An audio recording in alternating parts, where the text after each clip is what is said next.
Salam, peace be upon you, my Andiwal, as we say in Afghanistan. Episode 13, Part 14. No intrinsic dynamics, grammar before story. One primitive only, Fa, the holophase. The continuous cyclic order that makes anything readable at all. Everything else, space, time, motion, objects, forces, histories, will be readouts, licensing outcomes, constraints, or certified patterns inside that order. And we are still where the ground is quiet. We are still in undifferentiated phi. We are still earning permissions.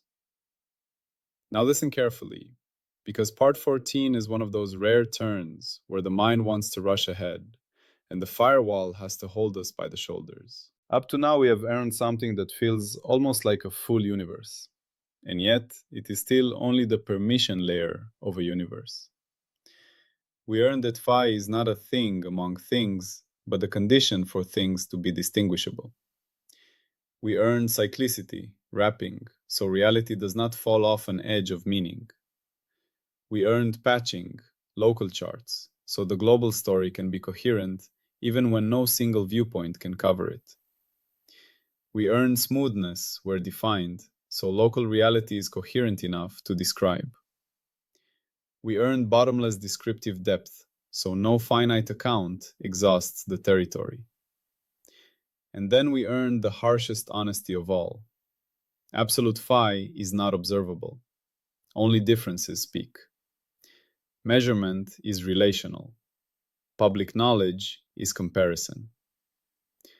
So now we have a world that is, at its root, a web of differences. And the mind immediately asks the next question, the oldest question, the question that has been hiding under every cosmology and every equation since the first human looked at the sky and felt the pressure of why in their chest. If the web is made of differences, what makes anything happen? What makes one difference follow another? What makes the web move? What makes the silent ground become a story? Part 14 answers with a liberating, sobering claim. It does not answer with a new mechanism. It does not answer with a secret engine. It answers with a boundary, with a refusal, with a clean separation that we almost never respect. Here is the core claim. Phi has no intrinsic dynamics. In plainer words, phi does not come with a built-in law of motion. Say it again, even simpler. Phi is not a script. Phi is not a timeline. Phi is not a pre-installed movie. Phi is the grammar that makes movies possible. Phi is the rulebook that makes games possible. Phi is the space of legal forms, not the particular form that gets written today. And if you feel a strange disappointment in that, notice it. That disappointment is the part of you that wanted the universe to come with a guaranteed plot, a guaranteed arrow, a guaranteed and then. But part 14 says that and then is not buried inside phi as a hidden command. If it exists, it must be licensed later, as an additional structure that turns pure comparability into an actual readable sequence. This matters because nearly every worldview makes the opposite mistake. Nearly every worldview smuggles story into grammar. It takes the fact that the universe is describable and quietly assumes the universe is already describing itself in one unique way. It takes the fact that there are lawful patterns and assumes the laws are the same thing as the primitive that makes lawfulness possible. It takes the existence of a melody and assumes the alphabet of sound contains the song. But the alphabet does not contain the song. The rulebook does not contain the match. The loom does not contain the carpet. If you mix these layers, you don't just make a small philosophical error. You break the entire discipline of the firewall. because you start explaining one thing by assuming the other. You start explaining why anything moves by sneaking in movement as if it was already given. You turn the permission layer into a story layer without earning it. So let me give you a story that holds this truth without technical weight, because the truth is simple enough to be carried by ordinary life. Imagine a winter night in a mountain village near the border. The wind is strong, the air is sharp. People gather in one room because one stove is warmer than 10 cold houses. An elder sits with a wooden box. Inside are carved tiles, letters. Not words, not sentences, just letters. He spills them onto a cloth in the center of the floor. A child watches and asks, "Is there a story inside the box?" The elder smiles because the child's question is perfect. It is exactly the question the universe asked before it became a universe. He answers, "There are all stories inside the box, but none of them are inside it as a finished thing." Then he picks up one tile and places it down, then another, then another. Now something begins. Not because the tiles push themselves into sequence, but because a hand, a tradition, a memory, and an intention have entered the room. Because a chooser has arrived. Because selection has arrived. Because the silence has been given a direction. The child leans closer. The child feels it. The difference between possibility and actuality. If you stare at the tiles long enough, you can convince yourself that a particular story is hidden there. But that is projection. The tiles are not telling the story. They are allowing story to be told. They are constraints on what counts as a valid word, a valid sentence, a valid line. They define legality, not fate. The elder could tell a tragedy, or a comedy, or a prayer, or a riddle, or he could say nothing at all. The same alphabet permits all of it. That is phi. Phi is the alphabet of comparability. The condition that something can differ from something else in a way that is not meaningless noise. It gives you the possibility of distinctness, of order, of recurrence, of wrapping, of patching, of smooth local coherence. It gives you the capacity for a universe to be readable. But it does not pick the story. And this is where people often protest. But surely there must be some built-in rule that chooses what happens next. Otherwise, nothing happens. That protest is understandable. It feels like common sense. Yet it quietly assumes what it is trying to derive. It assumes next exists as a primitive. It assumes happens exists as a primitive. It assumes sequence exists as a primitive. Those are precisely the things we have not yet licensed in undifferentiated phi. Part 14 is the discipline of not cheating. It says, grammar first, story later. Now let's make this even sharper, because if we leave it poetic, the mind will nod and then go back to smuggling. We need the hard edge. When we say no intrinsic dynamics, we are not saying phi is dead. We are not saying phi is random. We are not saying anything goes. We are saying something far more precise. Phi defines a space of allowed structures without selecting a unique trajectory through that space. In other words, it tells you what can be consistent, not what must occur.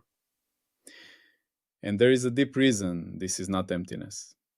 In fact, it is the richest kind of silence, the silence that contains many possible songs. Think about rules, real rules, the kind that make a world possible. Chess is the cleanest example because it is brutal in its clarity. The rules of chess tell you what moves are legal.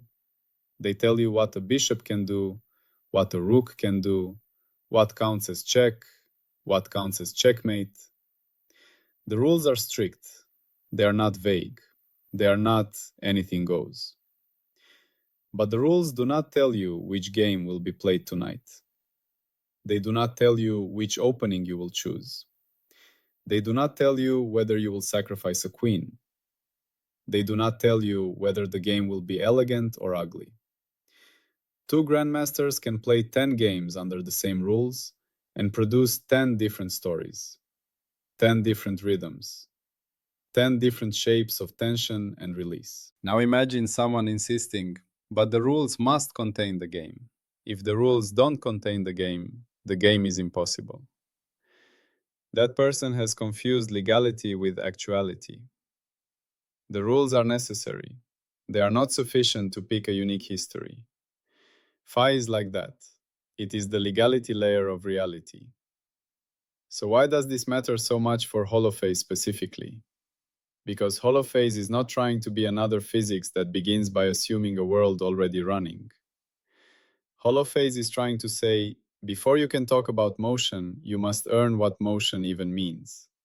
Before you can talk about time, you must earn what time even means. Before you can talk about energy, you must earn what energy even means.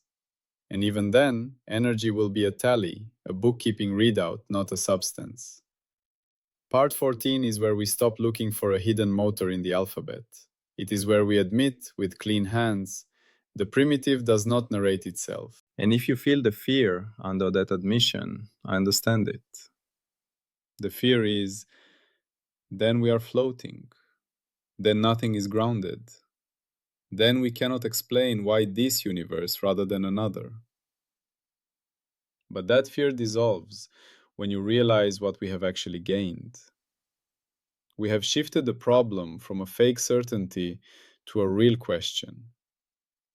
If you assume phi comes with one necessary dynamics, you end up forcing the universe into a single script, and then you spend centuries trying to justify why the script has the constants it has, why it starts in the state it starts, why it breaks symmetry here and not there, why it selects these laws and not others.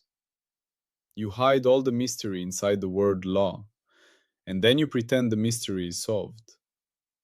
But if phi has no intrinsic dynamics, then you stop pretending. You say, the primitive is a condition of readability. It permits many possible lawful worlds. The fact that we inhabit this lawful world is not explained by smuggling this into the primitive. It must be explained by an additional principle, a licensing principle, a selection principle, a coherence principle, something that turns possibility into actual public history. In other words, the question becomes honest. Not why are the laws what they are, as if they had to be that way, but how does a particular lawful story become actual within a grammar that allows many? That is a harder question, but it is a real one. Now I want to anchor this in something everyday again, but not as decoration, because this part can be misunderstood as metaphysics unless we bring it back to how people actually live inside possibility spaces. Think of a workshop. Not a mystical workshop, a real one. Tools on a wall, metal shavings on the floor, a smell of oil, a hum of a machine. A workshop has constraints. A lathe can cut in certain ways. A drill press can do certain things. A welder can do certain things. There are safety rules. There are material limits. There are tolerances. Not everything is possible. But within those constraints, countless objects are possible. The tools do not determine what gets made. They enable making. What gets made depends on orders, needs, skill, taste, mistakes, urgency, available material, the mood of the maker, and sometimes sheer accident. Someone walks in with a broken hinge and suddenly the day becomes a hinge day. Now imagine a naive observer who visits only 1 month. when the workshop is making nothing but identical brackets for a particular machine. The observer might conclude, this workshop is fundamentally a bracket factory. That is what it is. But the workshop is not fundamentally a bracket factory. It is a possibility engine. It became a bracket factory for a while because a certain pattern of demand and choice stabilized into repetition. Phi is like that. Our universe might look like a bracket factory. Stable laws, stable constants, stable patterns. And those patterns are real. They are not illusions. But part 14 warns.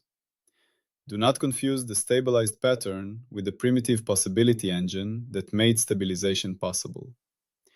If you do, you will treat today's production line as destiny.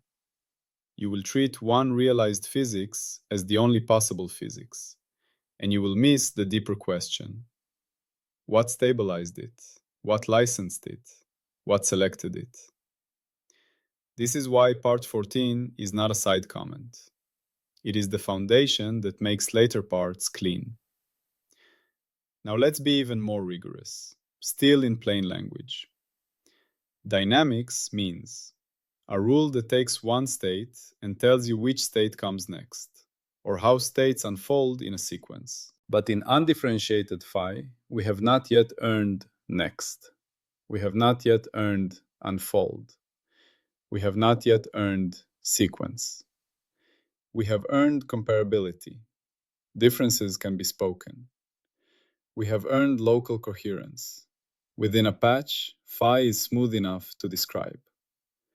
We have earned infinite jet potential. There is bottomless descriptive depth. We have earned relational measurement. Only differences matter. All of that gives us a rich space of allowable structure. But none of that by itself is a clock. None of that by itself is a film reel. None of that by itself is a marching order. So part 14 says, the primitive is grammar. Grammar tells you what counts as a valid sentence. Grammar does not choose which sentence will be spoken at this moment in this room. And you can feel already why this is going to matter when we cross into differentiated phi later. Because when we finally allow change to become public, we will need to introduce a selection principle that is not secretly assumed. We will need a licensing condition that is not circular. We will need a coherence rule that makes public history possible without smuggling history in as a primitive. Part 14 clears the table. Now, because we promised rigor, we should say what this looks like in mathematics without drowning the listener. In ordinary physics, people start with equations of motion. They start with how things evolve. They start with an arrow already installed. Even if they later say time is relative, they still run the engine of evolution. But constraint-based thinking is different. Constraint-based thinking begins by saying, before you talk about motion, you must talk about what states are even allowed. What configurations are even consistent? What counts as a valid arrangement? A constraint is not a trajectory. A constraint is a boundary of possibility. It is the difference between go from here to there by this path and whatever you do, do not violate these conditions. In a grammar, the constraints are things like this kind of letter combination is not a word. This kind of word order breaks meaning. In chess, the constraints are a bishop does not move like a rook. You cannot leave your king in check. In a workshop, the constraints are steel bends differently than aluminum. The bolt has a tolerance. The machine has limits. So the rigorous prediction of part 14, stated in Holophase native terms, is this. When we finally build the public layer, when differentiated phi appears under licensing, we should see constraints appear first, before any supposed law of motion. We should see legality before storyline. We should see a set of allowable configurations of phi and its derivatives, and only later, under additional licensing, do we get something that looks like an evolution rule. More concretely, we should expect we will be able to write down conditions that certify which phi patterns can be public, stable, and shareable. We will discover equivalence classes of descriptions that count as the same public reality, because in a relational world, many representations correspond to one shared pattern. And we will likely find that multiple evolution stories can be told without changing the certified pattern, because different narratives can be different descriptions of the same licensed reality. That last line is important, because it sounds strange until you remember how often we already live like this. Two people can tell the same event as two different stories and still be talking about the same reality. Two maps can be drawn with different coordinate grids and still represent the same landscape. Two musicians can interpret the same melody with different phrasing and still be playing the same song. This is not weakness. This is representation freedom.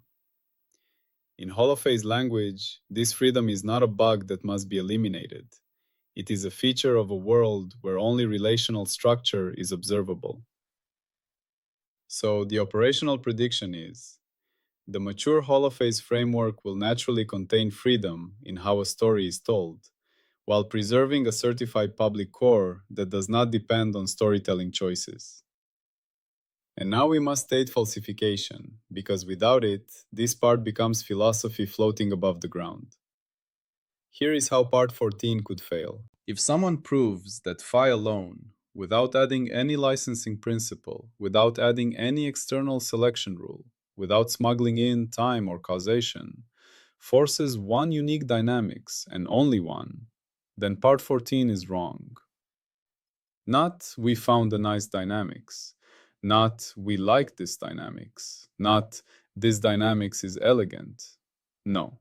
It would have to be shown that from the earned properties of phi, comparability, cyclicity, patching, local smoothness, relational observables, infinite jet potential, there is exactly one possible lawful unfolding, and all others are inconsistent.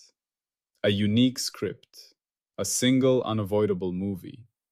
If that proof exists, the claim phi has no intrinsic dynamics collapses. But notice what a high bow that is. Because even in the mathematics humans already know, multiplicity is common. The same grammar permits many sentences. The same game permits many matches. The same constraint system permits many solutions. And across advanced physics, the landscape is full of multiple, consistent constructions. That does not prove part 14, but it makes it plausible that possibility first is a more faithful starting point than unique fate hidden in the primitive. Now, scope and limits, because the firewall demands we say what we are not allowed to say yet. We are not saying that reality has no law. We are not saying that anything can happen. We are not saying that our universe's stability is an illusion. We are saying something narrower and deeper. At the level of undifferentiated phi, before change becomes public, we do not have the right to assume a built-in evolution law. We do not have the right to treat dynamics as primitive. We do not have the right to treat history as already installed.